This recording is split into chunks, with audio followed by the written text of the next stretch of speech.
This is Roger with Crosscut in Tucson, Arizona, formerly for 15 years. Wheel Kinetics. We decided to modernize, update our website a lot. We post a bunch of blogs that are fairly important for car people. And we also have an explanation of why we rebranded. Please go there and check it out. Anyway, we're selling this truck. It's a 2004 F450. It's a crew cab, it's four-wheel drive. It's obviously got a flatbed with work boxes on the side, dual rear wheel with almost brand new tires. It looks like somebody just put them on. It was a give me the VIN purchase. Give me the VIN just buys cars off the streets and then sends them to the auction and sells them. We bought it, and it's a hell of a truck. Came from Fort Worth, Texas. We inspected it. It needed nothing. Runs and drives great. It's got some funky aftermarket locks for the toolbox on the back, which are actually kind of cool, kind of original. Anyway, I'm gonna walk around this thing. Obviously it's a work truck. If you care about cosmetics, it's actually a pretty good looking work truck, but if you're a cosmetic person, why would you be buying a work truck in the first place? Anyway, these tires look brand new. 225, 70, 19 and a half. So it looks like they rhino lined the front bumper. None of this is by us. This is exactly the way it came in to us. It does have a broken cowl. We're not going to fix anything like that. Who cares? You care about this though. Some nice looking tires there. I will show you the Carfax. I will show you the title. We'll go on a ride. I'll demonstrate everything that there is. There's not a whole lot going on here because it's got crank windows. Does have cloth seats, which is kind of nice. What do we got here? Those are like noisemakers, some sort of tie downs for something, but I don't really want to hear them on the road here in a second, so I'll sit them on the seat so you don't have to listen to them rattle when we drive. Our road out here is terrible as it is without stuff in the glove box bouncing around. All right, let me show you some of the paperwork. You know, the other thing that's interesting is it looks relatively rust-free. I mean, it actually looks great. Let's see. Here's your Carfax. There's the VIN. No accidents reported. Pampa, Texas. Portales, New Mexico. New Mexico, Texas. So I could just bounced in between those two places. Now it's in Beckville, Texas. Nothing really to report. It's like somebody serviced it, did an oil and filter at 172. All right, here is the title as promised. It's a Texas Clear title. There's your VIN. Give me the VIN. Bought it from this person, whoever this is. It's a company actually. And then give me the VIN, sold to Wheel Kinetics. Okay. Let's see what else we got going on here. It's kind of nice you have cloth seats in one of these things because you can get pretty warm butt here in Arizona right now. It's 114 right now, by the way. It's really nice out. And see the clouds? That's Mexico right there. It looks like it's gonna rain here pretty soon. So there's the little thing I was talking about. So these things get broken into all the time. So this guy was pretty clever. He puts this thing on there, right? Does this, and he puts a lock through there, and it covers both theirs. That's pretty smart. There's your tires. I like that. That's actually a really good design because the locks just keep getting broken into on these things. It's never ending. And that's not going to get broken into. That's going to be way more work than they want to get into.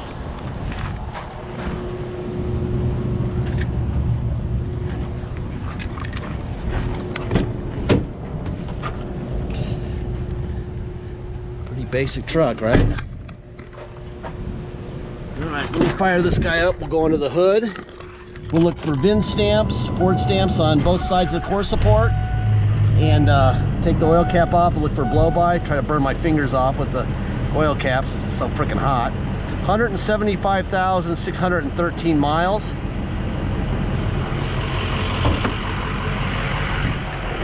I don't look forward to the oil cap technique here right about this time of year.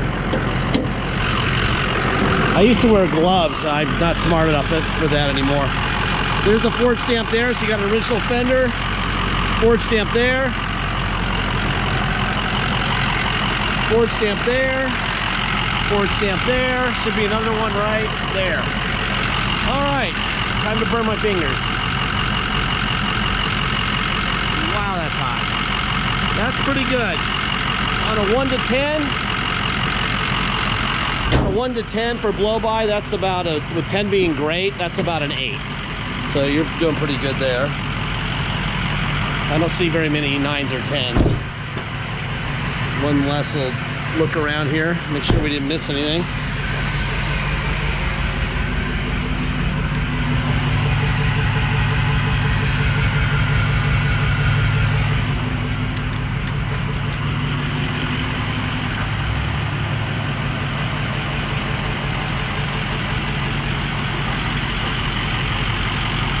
All right, let me get some air conditioning. I know one thing. Yes, the air is beautiful in here. Got great air. Let me get the seatbelt on. All right. Has an aftermarket radio in here.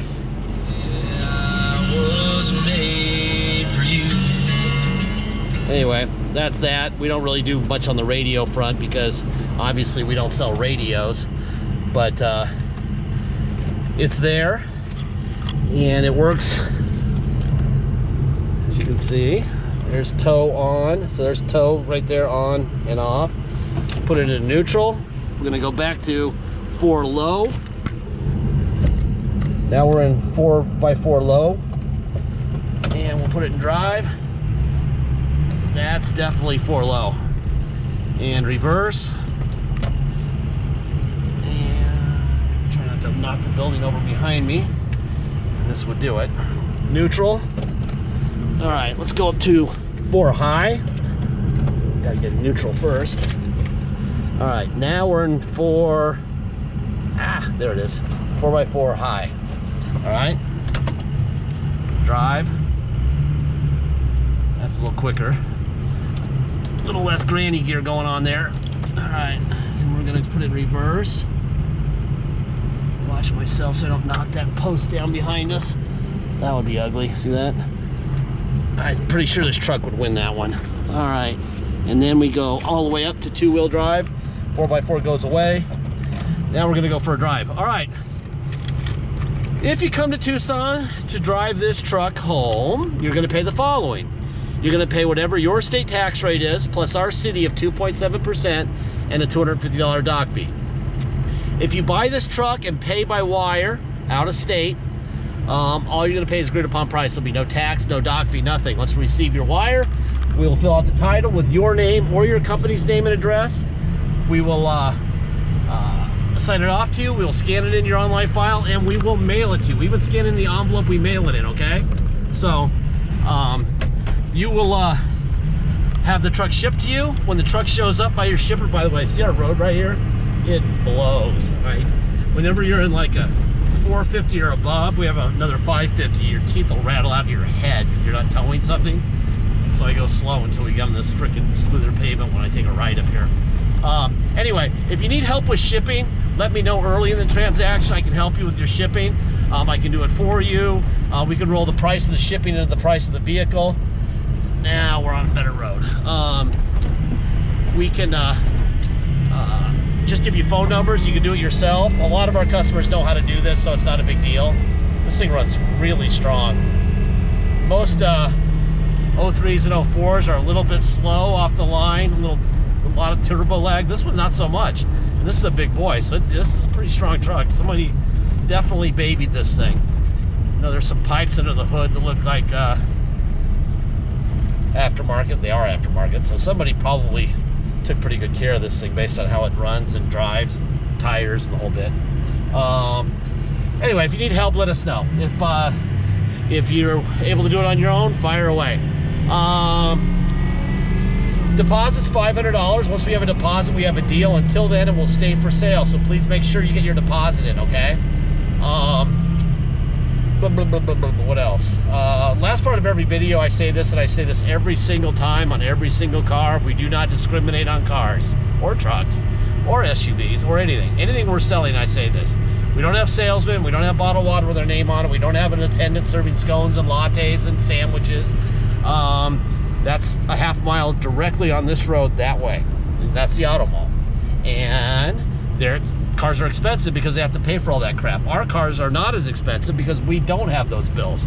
They also have a huge rent bill over there on their beautiful pavement and the fountains and everything. We don't. Our uncle owns our property and it's $1 a year.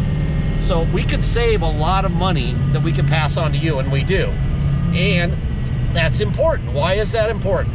Well, at the new car dealerships, used car properties, when they sell you a vehicle, they charge an extra $500 to $700 for every vehicle they sell, because they know that if something breaks, you're going to bring it back and ask them to fix it. So they fix it with the money they overcharge you by, $500 to $700. Well, we are not fixing your car. You are not being charged the extra $500 to $700. You're not being charged for salesmen. You're not being charged for attendants serving scones and lattes and sandwiches. You're not being charged for our exorbitant rent. So you're paying a lot less money to us for this vehicle. Now, that means that you're saving a ton of money, and you can use that money that you saved up front buying it to fix it. Okay? We don't have a single vehicle in our property, nor is there a single vehicle on the planet that's not going to break. So telling you this truck is not going to break would be a lie. All right? It will break. When is the question. If it breaks the day you get it, you're fixing it. If it breaks 2 years later, you're fixing it. That's why we give you this video. That's why we give you the Carfax. That's why we do what we do, all right? So that everyone's well informed and there's no drama. Drama is the worst thing that can happen. We sold 40 vehicles of our vehicles. This whole property was packed with cars a month ago. We sold them all at the auction for more money than we were asking for them online. Okay, that tells you the kind of deal you're making here. All right, so please do not expect us to fix your car after you save thousands of dollars buying from us, okay? Now, the fact of the matter is, a very low blow-by truck that was clearly maintained, probably gonna be fine for a long time, but we're not gonna tell you that. We're not gonna tell you that it's not gonna, you know, need a frickin' whatever, who knows? It could need a compressor, although it's ice cold in here, it feels great, but who knows? It could need a compressor, it could need an injector, it could need nothing for a long time, but we like to be upfront. That way, there's no drama and no one gets mad, all right? All right, I think that's about it. Now we're at 175,615 miles. There's all your gauges. And put it in park here. Get some AC right on me here. The AC works fantastic. Ugh, it's freaking hot. I think that's about it. Thank you for your time.